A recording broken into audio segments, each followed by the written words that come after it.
Ini tuh mana aja ber? Isi mohon sem muda macam, hah? Mohon sem muda ni. Muda ini tu tu.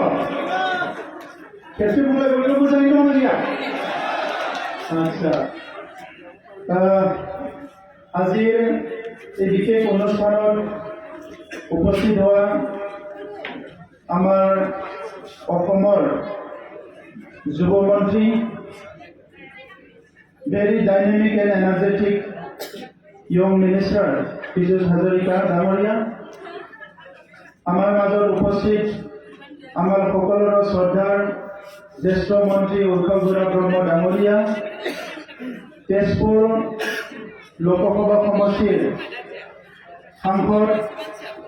আমি দীঘলীয়া বন্ধু ভাতৃ পল্লৱ লোচন ডাঙৰীয়া ইয়াত উপস্থিত আমাৰ বড়োলেণ্ডৰ ডিপুটি চিফ তথা বিধায়ক গোবিন্দ বসুমতাৰী ডাঙৰীয়া আজি এই সভাত উপস্থিত আমাৰ সকলোৰে আদৰৰ গহপুৰ সমষ্টিৰ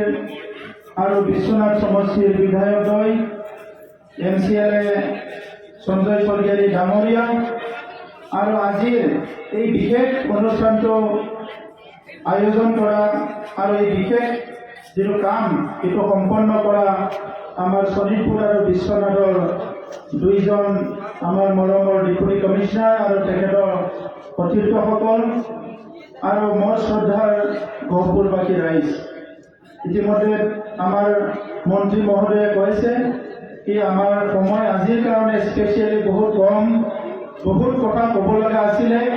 কিন্তু খুব ছুটিকৈ ক'ব লাগিব दामान गोनां रायजोफोर जोङो थांनाय गोबाव सम हानि मोनथायखौ लानानै सोमावसारबोबाय खनसे नङा खननै नङा गोबां बोसोर जों सोमावसारबोबाय आरो बै सोमावसारनाय समाव सोरबा सोरबा सानदोंमोन जे थाबैनो जागोन आरो सोरबा सोरबा सानदोंमोन बेयो जानाय नङा एखम्बा एखम्बा जोंखौबो एबा जायफोर सोमावसारग्रा बिथांमोनखौबो बायदिसिना राव गोसोखारिदोंमोन जे इलेक्शन फैबाल' रायजो राजाफोरखौ लोगो हमनो फैयो बायदिसिना खोथा बुंनो फैयो बेयो मालाबाबो जानाय नङा गोबां खोथाखौ बुंनो नागिरदोंमोन मानसिफ्रा नाथाय गोसो बायाखैमोन एक्सुवेलि माखासे दैदेनगिरिफ्रा जेब्ला सोमावसारनो लिङो सोरबा फैयो सोरबा फैया एखम्बा सोरबा दुखुनांथाव खोथाफोरखौबो बुङोमोन दा बेफोर खोथाखौ जों गोसोआव लायालासिनो जायखिजाया समावनो नारसिनैनो दिनै आसामाव मन्त्रि हिसाबै गोविन्द बसुमतारी बिथाङा दङ आरो दिनै जोंनि MLAफोर गासैबो लोगो नांनानै बिथांमोना नारसिनबाय थादों सिगांबो बर'नि MLA दङमोन सिगांबो मन्त्रि दङमोन नाथाय बै समाव बिथांमोना माबायदि नारसिनदोंमोन माबायदि मावदोंमोन जों मिथिया जोंनि समाव जों बयबो नारसिननायजों लोगोसे बे पीयूष हाजरिका बिथाङा बिश्वनाथ सारियालिनि जिल्ला गार्जेन मन्त्रि जाबाय आरो बेजों लोगोसे आसामनि दानि चिफ मिनिस्टार बिथाङा दायित्व लानायनि उनावनो जेफोर आसामनि गोजाम जेंनाफोर दङ बेफोरखौ सुस्रांनांगौ होननानै बिथाङा सानबाय आरो बेवहाय सनितपुर आरो बिश्वनाथनि जे हानि जेंना बेबो मैखोम बाहागो मोनबाय दा बेजोंनो फैनानै दिनैनि समाव बे हानि जे मोनथाय बावैसो साननैसो सिगाङाव सनितपुर जिल्लायाव 13 जौनिख्रुइ बांसिन न'खरनो हानि सार्टिफिकेट होनाय जादों आरो दिनै गहपुर ओनसोलाव बिश्वनाथ ओनसोलाव बे गासैबो जोंनि माहारिनि सुबुंफोरखौ लानानै 15 जौनिख्रुइ बांसिन हानि सार्टिफिकेट दिनै होनाय जागोन दामान गोनां रायजोफोर जोंनि देशनि सिस्टेमा सोलायो जेब्ला लिडारफ्रा सोलायो जों एखम्बा गोसोखौ हमथानांगोन मानोना जेंनाया दानि एसे आगोलाव मन्त्रिया बुंदों 72 years 72 बोसोर हानि मोनथायखौ मोनाखैमोन दिनै बड'लेण्ड ओनसोलाव थानानै दाबो बड'लेण्ड ओनसोलावबो रोजा रोजा सुबुङा हानि मोनथाय मोनै गोबां सुबुंफोर दङ आरो बिनि थाखाय दिनैनि सिस्टेमा दाय नङा गोबाव समनिफ्रायनो सिस्टेमा बेबायदिनो जाबोबाय जायखौ सोदाङाखैमोन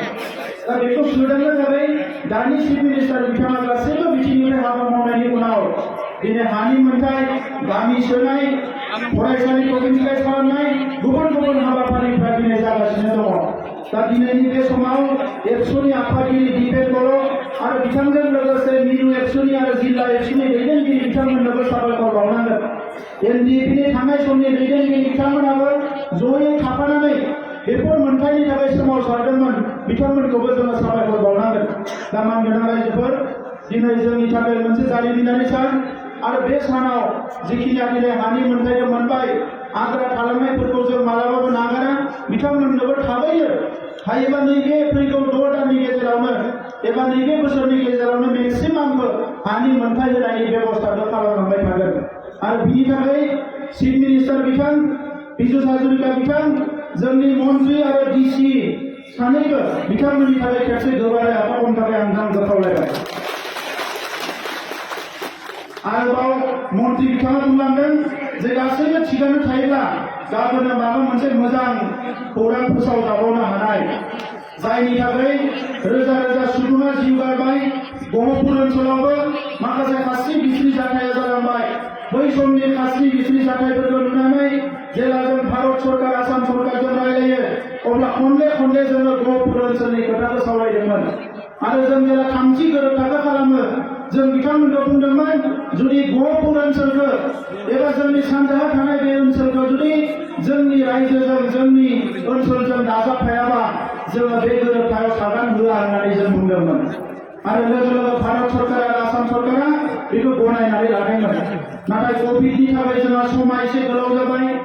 माखासे खामानि मावनायाव जेंना दङमोन, गोदोनि जोंनि सुथुरफ्राबो जोबाखै। बे गासैखौबो दायित्व लानानै चिफ मिनिस्टार बिथाङा साफा साफा एमएलएफोरजों रायलायनानै साफा साफा मन्त्रिफोरजों रायलायनानै पीयूष हाजरिका बिथांखौ हर सान एमएलए मन्त्रिफोरजों रायलायहोनानै दिनै नैबे थासारियाव सफैनो हादों। दा गाबोन रंजागोन ना रंजानायफोर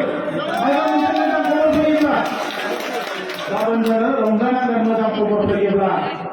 दा बे बाथ्राखौ जों फोसावनो लुबैयाखै, जोंनि खुगाजों फोसावा, जाय बिथाङा बिबानाव दङ बिथाङासो फोसावगोन। दा नंखायनो गोसोखौ हमथानांगोन। जोङो भारत हादरनि नोगोरारि हिसाबै भारतनि संबिजिदा अराय सम जोंजों दङ, नाथाय जोंनि खामानि मावनायाबो गोथों लामाजों थांनांगोन। साफा सानै उल्टां फाल्टां खोथा बुंनानै माबा माबि बानसावलाबायनानै हारिखौ थेर बेथेर खालामनो नागिरो। सुथुरा जोंहा बायजोआवबो दङ, सिङावबो दङ।